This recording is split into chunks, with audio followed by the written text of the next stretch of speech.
You have notes? But I need glasses too.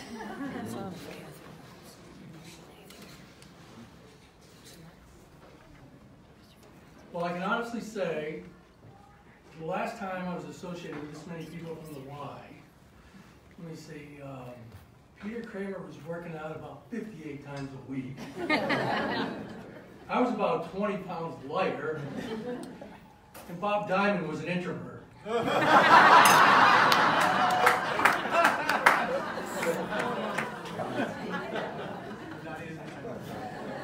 He's not here to hear that. Oh, I got a call last week from, of all people, Bob Sunderland.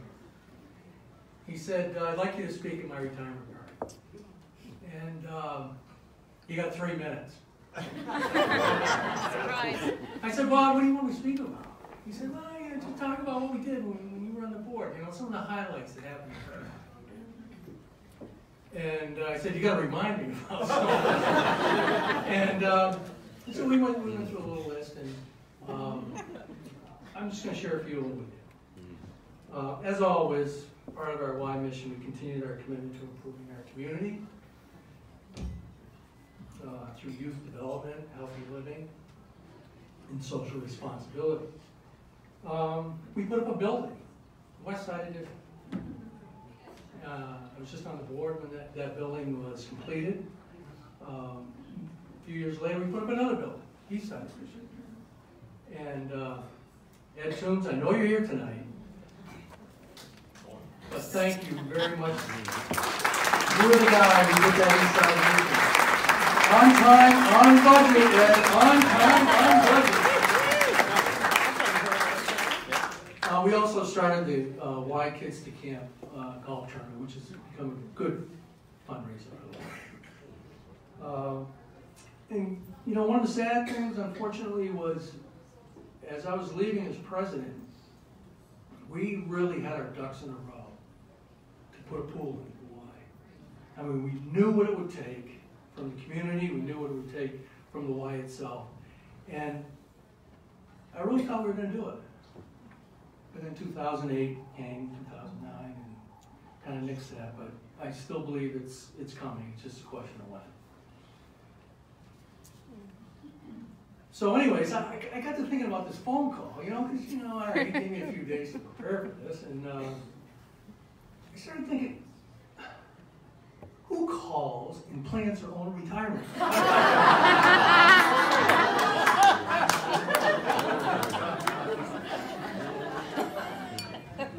But if you know Bob, that's Bob. He's got his thumb on everything. He knows what's going on everywhere. So Bob, I'm not going to, we touched on a few things. They're right here anyways. This is your retirement. The Y's not going away, you're going away. So I'm going to talk about you. Oh, watch out. It's coming. And because I only have 3 minutes, I'll keep it to 3 words. Number 1, this man is tenacious. Department heads here? Can I see a hand? How tenacious is he with the budget? You're off $1, you're in trouble, you know that. Right. Fiscally responsible guy. Most fiscally responsible guy I've ever met. And you cannot equate what that means over the long haul for an institution that's a nonprofit, relies so much on outside funding.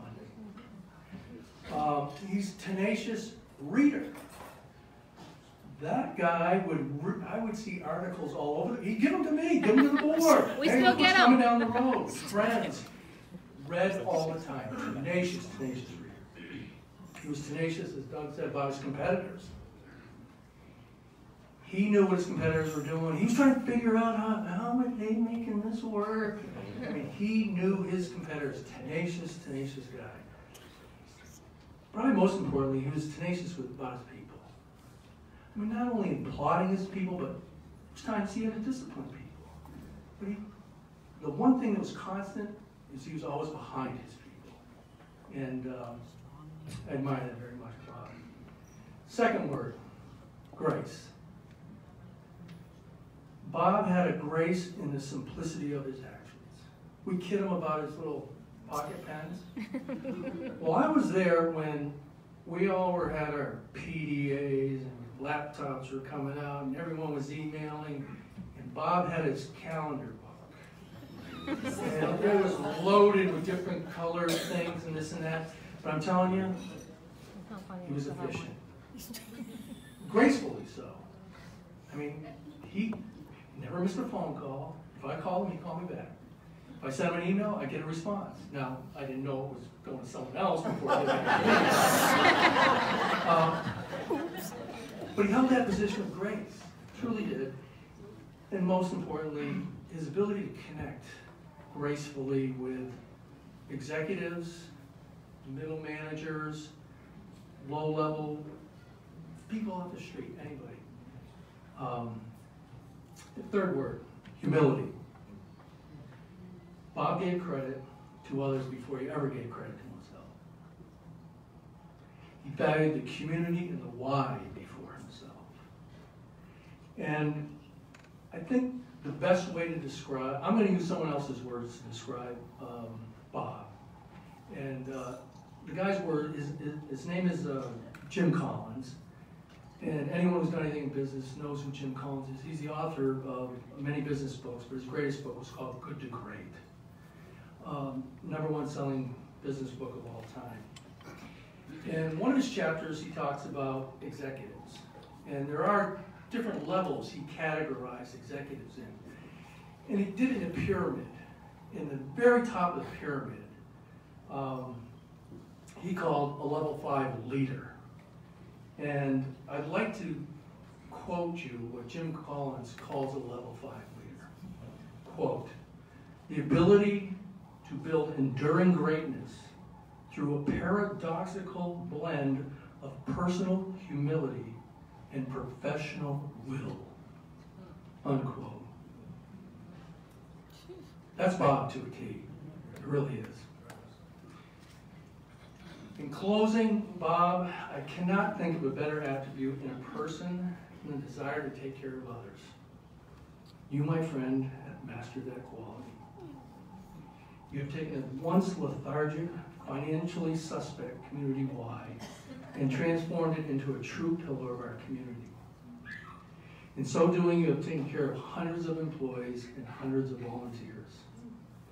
Even more notably, you have taken care of thousands of people in our community, perhaps tens of thousands of people during your career.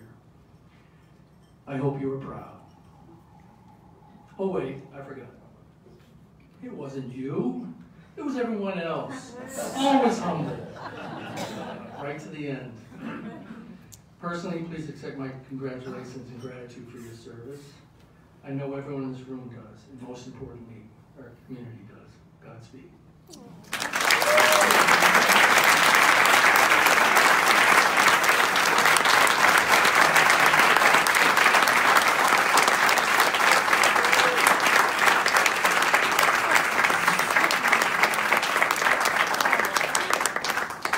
Thank you, Tim.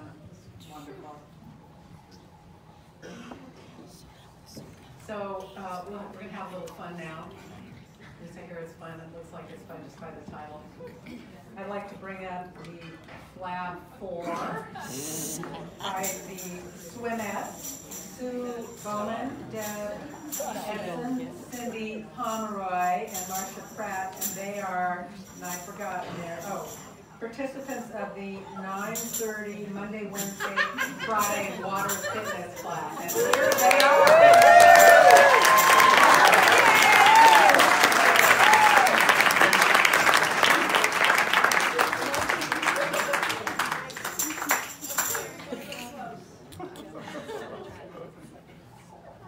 It'll take us 5 seconds to set up. Don't count.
see the drums. It's the best part of the show. Oh, you can't see it this way.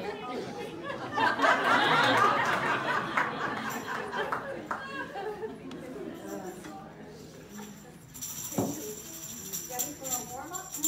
Okay, good. 1, 2, 3, 4.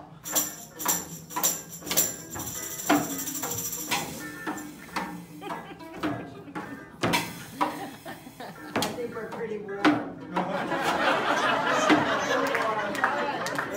Ladies and gentlemen, we would like to thank you for inviting the FLAB 4 to entertain you tonight. It is an august occasion to be here. Hey, wait a minute. It is not August, it's only June. Hush, Ringo. As I was saying, we interrupted our international tour, and a very faint, ethereal voice coming from someone who claimed to be Ed Sullivan, and we had to turn him down to be here tonight to entertain you.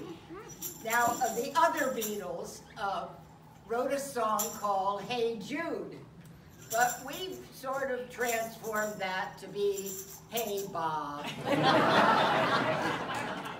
Now, we have 4 verses that we want to sing, but we want you to join us on the chorus. Now, the chorus is very complicated, so I will line it out for us first. Na, na, na, na, na, na, na, na, na, na, na, hey, Bob. I think they all should try it once. Okay, everybody ready? Hey. Na, na, na, na, na, na, na, na, na, hey, Bob. Now, there are 3 other choruses like unto the first, and we think you can handle that. Now, if there's anybody out there who's too embarrassed to do it, think of what we're going through.